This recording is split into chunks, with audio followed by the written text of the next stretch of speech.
I'll be honest, folks, I was really hoping against hope that the new Mortal Kombat would either be very good, because, I like martial arts movies and I like Mortal Kombat, but I sincerely appreciate that they're leaning hard into the, hey, here's a franchise where a bunch of the main characters are Asian or otherwise people of color. We haven't really centered that in the presentation of it before, so how about let's? Or very bad, because then at least there'd be some regrettable comedy to be had at its expense. What only compounds this frustration is the knowledge that reviews of this property in particular are meaningless because it won the winnable part of the property's fan base the minute it secured an R rating, so any discussion of its relative merits versus prior attempts or even any other feature in the genre will inevitably be checked with, okay, yeah, but they showed the fatalities this time, right?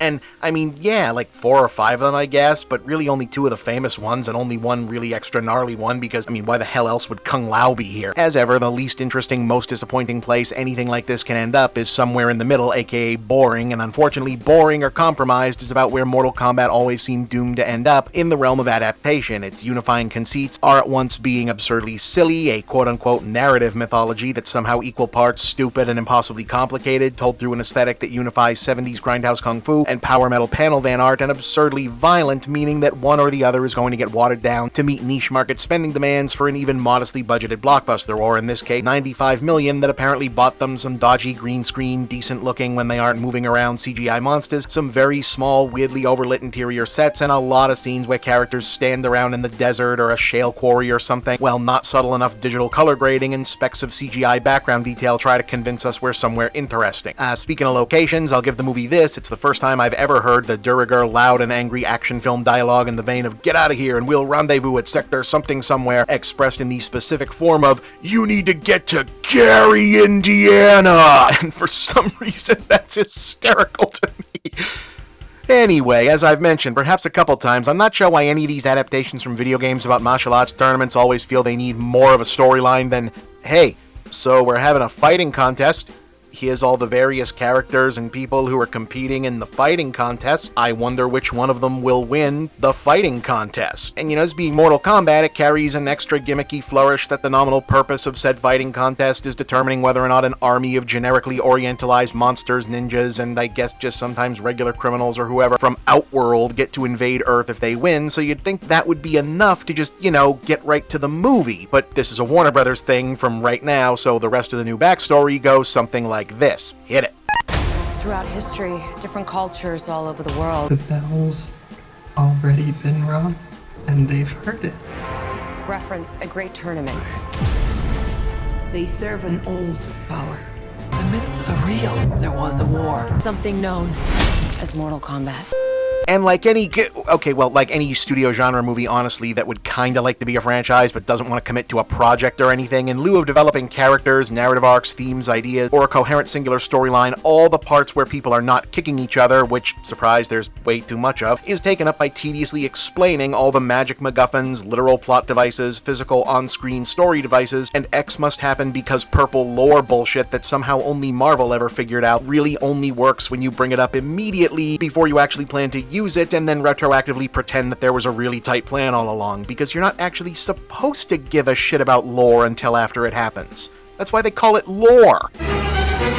But okay, we're here, so the new twist to the already completely arbitrary but somehow vast rules of Mortal Kombat are that the Earthrealm fighters are chosen by fate, expressed via legacy birthmarks of the Mortal Kombat insignia, which I guess is supposed to take care of the why doesn't Raiden just collect all the top kung fu guys in the world instead of just whoever wanders into the situation because of their own bullshit question. But also, if you kill another person who has a mark, you get the mark, but is here used almost exclusively as a way to give Sonya Blade an actual sad and mopey "they're not letting me into the superhero club because I'm a girl" storyline that isn't technically a "because I'm a girl" storyline, but still totally is on screen. Vis-a-vis, she doesn't have a mark and is only initially running with Team Earthrealm because she's friends with someone who does, even though she's just about as good at kicking people as everyone else, so she doesn't get to literally play in the sandbox with the boys, aka the fighting pit where the good guys have to do Shaolin CrossFit with Liu Kang and Kung Lao so they can unlock their respective special attacks. Because the bad guys have wings or bigger fists or forearms or monster teeth, so it's kind kind of stacked unfair. And if you're thinking, oh, so she's going to be the person who unlocks her special attack on her own regardless of a mark because the power was inside her all along, and because this millennia-old tournament run by asshole gods maybe doesn't know everything even about its own stuff, thus putting a helpful lampshade on how none of the actual rules of this make any damn sense, and giving the film a coherent theme to unify the good guys, make them distinct from the villains, and get the audience on their side. No, please, come on. She's just gonna kill the one good guy who isn't actually a good guy, so none of it actually means anything. Come on, please.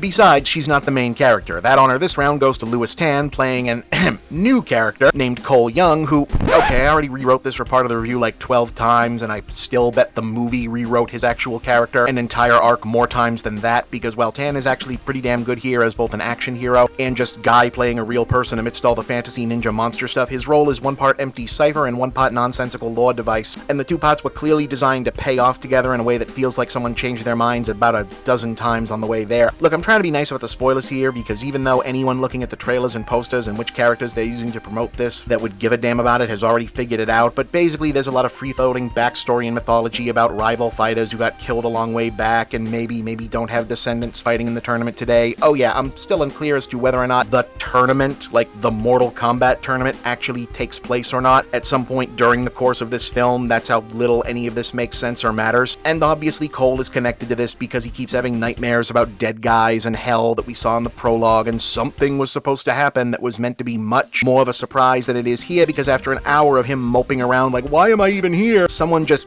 tells him, like they apparently could have just done that all along and forgot to. And adjacent to this, it feels like someone was supposed to find their lineage and take up a mantle, and it was supposed to be a big moment in the third act, but instead another character just shows up like, no, I'm just back now. Ralph, I thought you were dead. Nope. So, yeah, I kinda wanna know what happened there. There is some stuff in this I liked. When we actually get to the fights, they're decent, especially when it's old pros playing certain characters, going at it in bookend sequences at the beginning and end of the movie that feel like almost completely disconnected from the rest of it. Like I said, Tan is trying really hard to establish himself as the real deal in the midst of a movie that looks like it couldn't give less of a damn. Josh Lawson looks like he's having a lot of fun as Kano, not as much fun as I did trying to figure out how fast the seemingly much more powerful than everyone else CGI monster characters were nonetheless going to get jobbed out because they're too expensive to show for very long, but that's me. I like the subtle stuff, like when the Chinese and Japanese characters are talking around one another in their respective languages and they subtitle both of them instead of whoever we're supposed to like just speaking English. I really dig that they decided part of Sub-Zero's hand-to-hand style is just like making his hands really cold and grabbing or wiping them on you, because freezer burn just hurts on its own. Thumbs up to whoever figured that out. Honestly, my favorite part was when Cabal shows up as part of a bad guy team that's otherwise strictly D-list, except for Milena, who's still just kind of there, because they're doing fatalities, but they also want to do sequels, so maybe they can't kill too many of the popular characters, and he's just a guy in a bulky, stumpy cosplay robot man suit with like practical light-up Christmas light eyes, and the actor bobbing his head around so they know where to put the vocals in post, and it's Damon Harriman doing this goofy as hell, over-the-top, cartoon, gangster, tough guy voice like, "Aw, hey, is there some mook there named Kano? I got a score to settle with that chump, let me tell you, pal." And it's completely different from everything else in the movie, and every time he shows up, it's exactly like in Power Rangers or whatever, where they'd give the Sentai monsters old-timey vaudeville voices so you could tell who was talking. And yeah, it's dumb, but like if the rest of the movie was this kind of dumb, I wouldn't have been so annoyed. I mean,